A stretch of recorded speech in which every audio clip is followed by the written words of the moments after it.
Если Камчуколбаев также будет оказывать или нарушать закон, будет наказан.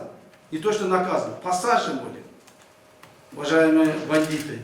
Поэтому вам дается очень мало времени. Или живите по закону, или идите сами в камеру по закону, или уезжайте из нашего общества, из нашего государства. Теперь наше государство бандитской страной не будет, коррупционной страной не будет. Я вам, пока я здесь, этого не будет.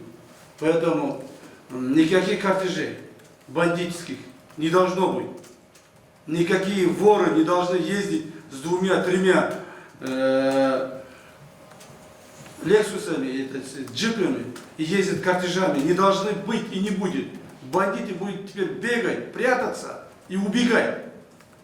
Вот это мы вот такое условие устроили.